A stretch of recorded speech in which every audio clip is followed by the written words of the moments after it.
Hey guys, thanks for joining me for Apps to Learn to Play Games. My name is Lance, and today we're going to take a look at a brand new game coming to Kickstarter called Cryptic Explorers. This is a new game by Tempest Tome. It is a 2 to 4 player game that takes roughly 2 to 4 hours to play, and it is a semi-cooperative one versus many game, which means that one player is going to be playing the goddess character trying to defeat the other players, and all the other players are going to be working together to try to meet different objectives in order to win the mission that they're playing.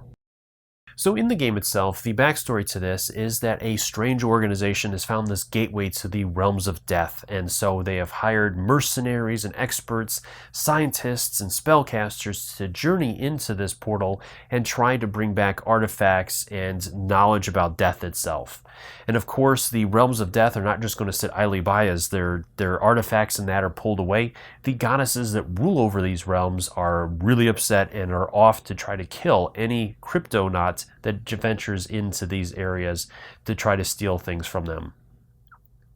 So from there, the game itself is going to be, like I said, you're going to have one player playing the goddess, and there'll be 3 different goddesses included in the base game that they'll be able to choose from to change the variety of that. And each goddess plays very differently from the others, as you guys are going to see as I go over a couple of those.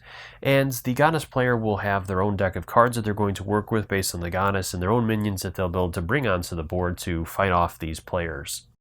Now, the other players that are playing are going to be working together, and they will select a squad or squads based on the number of players that are playing of Kryptonauts. And this is where a lot of the variety comes in as well.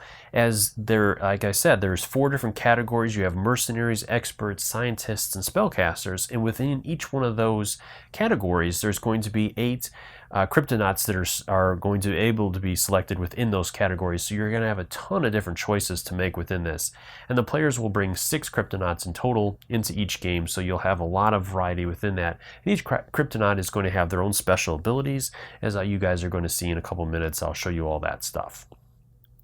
So my opinions on this one, this is a really interesting, very dark and sinister game. Everybody's playing bad guys. I mean, even the Kryptonauts, there's a lot of like evil, influential necromancers and all kinds of bad guys that are hired by this strange organization to gather this knowledge. So there really aren't any good guys in this game. So that's kind of neat, where everybody's just playing a bad guy and who can be more bad, whether it's the goddess or the players that are trying to steal this forbidden knowledge for whoever know what reason. So that part is really cool. I mean, it's very dark. It kind of reminds me of way back as a kid. I used to read those scary story books that were very dark, and the drawings really disturbing in that. And this kind of reminds me of that. As you guys can see in the cover, it's very dark and morbid.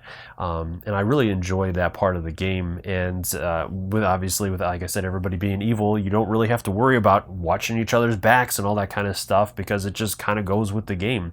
Of course, the players that are playing the Kryptonauts kind of want to watch each other's back a little bit, otherwise they're probably not going to make it in there. But players or Kryptonauts can be eliminated in the game, and throughout the game, the goddess player is going to be working as hard as he or she can to eliminate those players and stop them from meeting those objectives. So if you're into these kind of games, if you like heavy role-playing games and heavy strategy games and working the one versus many games like that, I would definitely recommend giving this one a look. Like I said, there's a lot included in this game that is going to add a lot of variety to each play session, and the game isn't going to get old because you have a lot of different combinations. The player that plays the goddess each time has many options to choose from, and then the players that are playing the Kryptonauts have tons of options to choose from as well, and that's part of the fun of the game is building these teams and seeing what combinations you come up with, what works, what doesn't work, what kind of characters you enjoy playing. So like I said, there's a lot of variety in this game. So I definitely recommend it for those kind of players that enjoy playing that. I wouldn't recommend this for families just because it's really dark. Just the content itself and the themes in that are kind of dark. So I would recommend this, like I said, more for serious gaming groups or guys that really want to dive into this, or girls that are big into role-playing games and stuff like that. This might meet that need, as your characters will be able to upgrade throughout the game using souls to empower some of their abilities, and devouring souls to activate one-time use items and whatnot. And as you gain your artifacts, you'll get new abilities and stuff. So really, really interesting. So like I said, I would recommend it for that. And of course, these are just my opinions, though. Let me know in the comments below what you guys think, if this is one you're interested in backing, or if you have any questions at all, of course. And if you enjoy these videos, if you like what I do, please consider hitting that like button, subscribing to my channel, because it really does make a big difference, helps me to continue to grow and be able to bring these videos to you guys.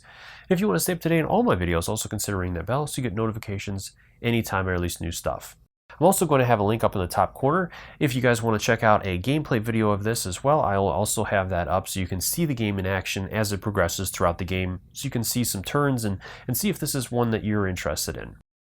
So let's head to the table and I'll show you what this is all about. Before moving into the video, again, all of the materials you see here are going to be prototype materials, including the neoprene mats, and are subject to change and will look a lot better once production is done with them. The neoprene mats are going to be an optional add-on during the Kickstarter, so if you like neoprene mats like I do, you're definitely going to want to pick up some of those as they're really nice. From there, let's move into the game itself. So starting with the players that are going to be playing Kryptonauts, this is going to be one of the most important decisions that they're going to make during the game, is their squad setup. As each player is going to choose up to 3 members for their squad based on the number of players, and each member of their squad is going to have their own stats and special abilities that they'll be able to upgrade and activate during the game. And there's going to be a huge selection of characters you can choose from. Like I said, there'll be 4 different types. So for example, with this one, this is a spellcaster. And there's going to be a number of different spellcasters in the game as well. So there'll be 32 characters you can choose from, unless we unlock more during stretch goals. So for example, with that one, we have the Necromancer, the Veteran, the Android, the Guardian, the Robot, the Engineer. So huge selection of choices. And like I said, each character is going to have their own special abilities and stats. So let's go ahead and take a look at a breakdown of a character. So again, at the top is going to be the name of that character, the number of hit points they have, their number of stamina points they have, their accuracy when using a ranged weapon, and their movements or number of spaces they can move. Then each character is going to be equipped with whatever they have. So we have a shotgun that has a range of 3 spaces, and it will do 2 damage if it's successful and provide knockback. Then we have the 4 special abilities this character has. You'll always start with the top one, so this one will be active and you'll be able to use this right from the start of the game. And then through the game, as you get soul tokens, you can use those to activate new abilities. So you'll be able to add these different abilities. Then at the bottom, some of the abilities will also be soul devour abilities, which means that you'll have to spend a soul token to activate that ability, and you can only do it once per token that you have. But like I said, each one of the characters offers totally different stats, so you can tailor your team however you want to fit the needs in the way that you want to play. Then at the bottom here, we have the 2 different cards that the players are trying to get.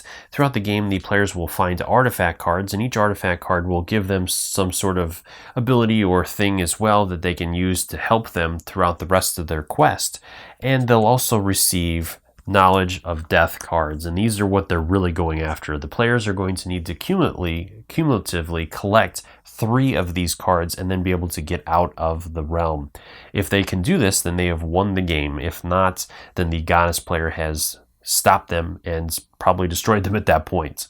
The Kryptonaut players aren't the only ones that have some choices to make. The goddess player also can choose from 3 different goddesses, and each one works completely differently. So let's take a look at an example of one of them here. So with this one, I'm not going to try to pronounce the name because I will just mutilate it beyond words. So we're just going to show you what she does. So each goddess is going to have 2 different special abilities that will be active through the game, and those are going to make her very unique. Each goddess is also going to have their own set of monster cards that will be the monsters that they can bring in throughout the game. And these are going to be limited based on the monsters as well. So you'll have standees for each one of the monsters that you'll be able to bring in. And some of the monsters are going to be more powerful than others. Each one is going to have stats on the side and a special ability at the bottom. Now throughout the game, the goddess player is also going to gain power tokens that she can use to bring in the different monsters, to pay the cost for those, and to use different things to activate different cards. As the goddess player also has a deck of cards, and at the beginning of each turn, they'll draw a number of cards that's listed. Each of these cards is going to do all kinds of different things that the goddess player can choose, and some of them will have multiple choices with a regular and a mastered ability. And the player is going to choose and spend the number of power points that they want to activate that ability. And these are very powerful cards that will change all kinds of different things and make life very miserable for the Kryptonaut players.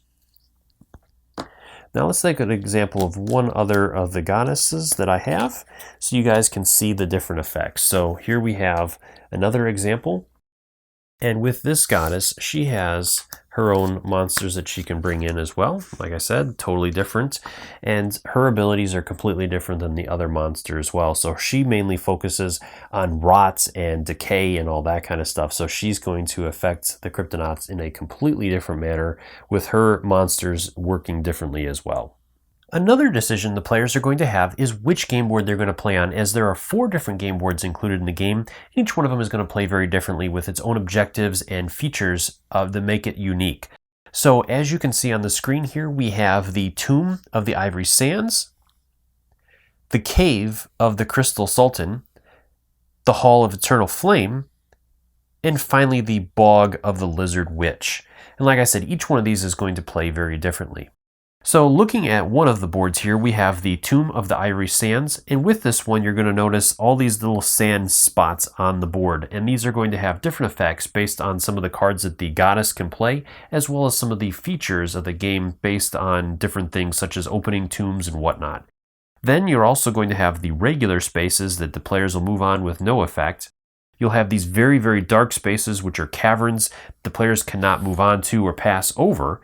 And then you're going to have the walls that will section off the different areas of the rooms. You also have these little areas here that are highlighted a little bit, and these are where the different tokens are going to go, the souls and the different tombs that the players are going to try to explore, the different doorways and whatnot. And the board is also going to have 2 starting locations for the players, so they can choose which area their entire party is going to start, as you can only have a party in each section, so they'll have to choose at the beginning of the game which one of those areas they want to start in. That will give them different advantages potentially against the goddess player, depending upon where they go or how they want to plan out their game and their turns. So the last thing I want to show you is how the Kryptonaut and goddess turns work. So the first thing we're going to take a look at is the Kryptonite turn. And at the beginning of a Kryptonaut's turn, they're going to discuss with the players how they want to activate, as during the Kryptonaut's turn, the players can activate any of the squad members in any order that they want to optimize their squad and do the most that they can during the turn. Now you also want to discuss as a group what your overall plan is for the turn, what you're looking to accomplish during this turn, and where you want to go and what kind of enemies you're going to be facing, as you really want to optimize your squad's abilities throughout each turn, as the goddess player is going to get more and more powerful as the game goes on, so you definitely want to be able to deal with them as time goes on. So with our players, they decided to try to move into the central room to clear it, to get a couple of these souls that are in there and help their squad build up and upgrade a little bit. So our players have decided that the veteran is going to go first, and she's going to go ahead and use her ability, which is a free action, as each player, each squad member, when they activate, gets 2 action points that they can use to move around, to make attacks, to do different things, to activate some of their abilities and whatnot, and a number of other things. So she's going to go ahead and start with a free action, which is Marching Command. And with this one, it says that each other Kryptonaut in this squad and within line of sight may move 2 spaces. In order to determine line of sight, you're going to draw a straight line from the center of her space to the center of the other squad member's spaces. And as long as that line does not pass through a wall or other figure, both friend or enemy, then you have line of sight. As our veteran to the Necromancer is being blocked by the wall here, she does not have line of sight to him, but she does have line of sight to the Guardian, which is what she wanted to do in the first place, as the Guardian is next to the door, so if she gives him movement points, he can use those to open that door up. So that's exactly what he's going to do. He's going to spend his first movement point to open that door, and the second one he's just going to move over here. From there, then, we'll move back into the rest of our veteran's turn. So she has 2 actions now. She's going to spend her first action to move, which she has a movement of 4, so she can move up to 4 spaces. And movement is from one space to another in a diagonal or orthogonal direction, so you can move in any direction you want. So she's going to move 1, 2, and she'll go ahead and hold off there. That way then she has a good line of sight if the monster survives and is able to move out, or she has line of sight over here potentially. For her second action, she's going to go ahead and prepare, which is basically Overwatch. So during the goddess's turn, if a monster moves within her line of sight and is within her range, she can go ahead and perform an attack against them. From there, then her turn is done, so then we would again choose another Kryptonaut to go ahead and go. So at this point, then the Necromancer is going to activate next. And he is going to go ahead and use his Drain Essence. This is a range of 5 spaces, and now that he does have line of sight to our Hound in there, he's going to go ahead and target that Hound. So in order to do that, he's going to check on there, and it says that it has a range of 5, and it's going to do 2 damage when it hits, and he's going to have to check it against his casting ability. So then you're going to roll a single d6, or you can cast the special bone dice that are going to be included with the Kickstarter. And you're looking to either meet or go lower than that number. So we need a 1 through 4 to be successful in this. We got a 1, so we definitely were successful, and we're going to do 2 damage to that Hound. So we'll go ahead and put 2 damage tokens on there. That was the Necromancer's first action, so he can go ahead and do that again. So let's go ahead and try it again, and hopefully we'll be able to knock that Hound out. We got a 4, that was enough, so the Hound has been eliminated. So we'll move that off. And then his turn is done, and so we have the Guardian's turn left. So the Guardian has a couple of options. She can move in and start working on that room, or she can go ahead and prepare and watch out for that Crypthound there and try to help the group if things get bad. So that's what she's going to do, and she's just going to spend her turn, and she'll be on Overwatch to make sure that nothing happens. From there, then the players have done all of their actions during their turns, so then we will move on to the Goddess's turn. Now there's a couple of things I want to show you real quick before we move on, as there's a number of different features on this map. So the first thing I want to show you is, as the players are going to move around, they're going to be able to collect these different soul tokens that they're going to add to their area. And then during their turn, they can spend those souls to activate new abilities. And once an ability is activated, as long as a soul is on there, then you can use that during your turn. Now, some abilities are devouring abilities, which means that you have to spend a soul and discard it back to the container once you use it, but those are usually powerful abilities, so you won't use them a lot, but when you use them, they're going to make a big difference. Now, another thing I want to show you is for this particular mission, you have to open the sarcophagi. And there's 5 different ones out on the playing board, and each time you open one of these, you're going to draw a trap card and resolve its effects. So let's go ahead and say that for example, the Guardian was in here, and she popped that sarcophagus open. So let's find out what this trap card is. So we've got the Ivory Curse. So it says each Kryptonaut on a swallowing sand space must pass a stamina check or be slowed until cleanup. So very, very nasty, as each one of our Kryptonauts is on a swallowing sand space. Each one of them would have to take a stamina check, and that's based on your current stamina. And that's another thing I want to cover real quick, which is really cool with this, is that you can also choose to spend your stamina to take an additional action or multiple actions during your turn at a cost of 2 stamina per action. So if you really need to make another action, you can choose to spend your stamina to do so. And there are certain ways to get stamina back throughout the game, such as resting and whatnot to help regain that. And you got to be careful though, as you spend stamina. If your Kryptonite is ever completely out of stamina, they're actually going to start taking more damage and can die from different effects if they get attacked and they don't have stamina and whatnot. So it's a balancing act as well, and you have to choose when to use it. But another really powerful option that the players have that will give them additional actions throughout their turns as they go along. Moving over to the Goddess player is going to start their turn by getting a power token, and they get to draw a number of cards based on the Goddess. So with ours, we get to draw 2 cards. And then depending upon the number of cards we have in our hands, we can only have a limited number of cards. With our Goddess here, she can only have 4 cards, so she has to discard down right away. And for each card that she discards down, she gets to take another power token. So our Goddess has a lot of power this turn with 4, and she's got 4 cards in her hand, so there's a lot of potential here to do some damage. So with the Goddess player, like I've already covered a little bit when we took a look at some of her different options, she has a special ability that she can use during her turn or during other players' turns depending upon the ability. Then she has her own deck of cards, and each card that she has, with a lot of them, will have an effect and a mastery. So she has to choose how she wants to play that card. So her cards will give her some options, and then she also has a small deck of cards that she will not shuffle in, and these are going to give her different things as well. They will have mastery abilities for some of her monsters. So when she summons a monster, she can choose to spend additional cost to make it a master monster. which is going to give it better stats, more abilities, and different things that based on what she's looking to do with it.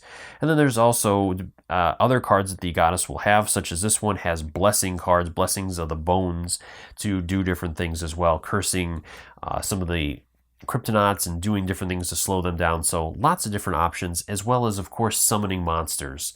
So let's go ahead and move into the goddess's turn. We already got her power and her cards, so then we're going to look at her hand, and she's going to go ahead and play Call from the Grave. So she's going to do it for the effect, so it's going to cost her 1 power. And this one says that she's going to summon any number of monsters with a combined power cost of 3 or less. So she's going to go ahead and summon the Coffin Lich. And with this one, this is a master level monster, and it does cost 3 power. So she's going to have to use all of those points to do so. From there, then, she's going to choose a space, and there are some limitations when you're summoning monsters. You cannot summon monsters within 5 spaces of any of the Kryptonauts unless it is outside of their line of sight. No Kryptonaut can draw line of sight to a monster when it is summoned if it is within that range. So we're going to go ahead and stick her over here. From there, also, when summoning, the first time a monster comes out, they have summoning fatigue, which means that they're going to have 1 less action than they normally do. As monsters have 2 actions normally, the first turn that they come out, they only have 1. So keep that in mind as the goddess player. As you're doing different things, your monsters are going to be a little more sluggish when they come out right off the gate. So from there, our goddess player can continue using cards, activating different monsters, doing anything she wants to throughout her turn. So the other thing she's going to do, especially now that it's early in the game, she's going to go ahead and upgrade one of her monoliths. So that's going to cost her 3 power points, and she can do this anywhere on the board. So she's going to go ahead and flip this monolith over here to its upgraded side. So now the next turn and continuing turns after that, she's going to gain 2 power points, and that monolith is also going to have an armor point now, which is going to make it harder to bring down. So this is going to make her more powerful as the game goes on as well, like I said. From there, let's go ahead and see how a monster activation works. So before we activate one other monster, we're going to go ahead and do one more card. It does not cost any power to do its effects. So this is to choose a Kryptonaut that is prepared. You're going to remove that Kryptonaut's prepared token, and that Kryptonite is going to lose 1 Vita. So our Guardian here is going to lose her prepared token, and we are going to do 1 damage to her. So she's going to have a token placed on her. From there, then we are going to go ahead and activate our Crypt Hound here. And so it's going to use its 5 movement points that it has to first off open this door. And then it is going to move in. So there's 2, 3, 4, and that'll get it next to our Guardian there. And then it is going to go ahead and use its second action to attack her. So our Crypt Hounds aren't the best. They only have an accuracy of 3, and they can only do 1 damage. So they're not real powerful, but they have a special ability that's called Call the Pack. And if they successfully hit a Kryptonaut, then they can actually summon additional hounds next to that Kryptonaut. So really nasty. So we did roll a 3, so we are good. We do 1 additional damage to that Kryptonaut. And then we can also summon another hound. Now, when the hound is summoned, according to this, it does not have any action, so it can't do anything this round, but just having additional monsters out there can be really nasty. From there, then, we would continue on with the turn, continually activating other monsters if we had any. We could play any more cards if we wanted to. You can also choose to discard cards that are in your hand to gain power, so if you need more power to do other things, you can do that as well. So lots of different options that the goddess player has. Well, I hope you found this helpful in deciding whether or not you want to back this game. I would recommend it. I had a really good time playing this, and definitely would recommend it for players that like RPGs or serious gamers that enjoy these morbid kind of settings. If you have any questions or comments, leave those in the comment section below and I'll do my best to answer them, or swing by the Kickstarter's main page and drop any questions you have there as well. I'm sure they would love to hear from you guys. As always, thank you so much for taking the time to watch my videos and leave me feedback on them. If you enjoy this video, if you like what I do, please consider hitting that like button and subscribing to my channel, as it really does make a big difference and helps me continue to grow and bring these videos to you guys. Until next time, I'll see you guys later.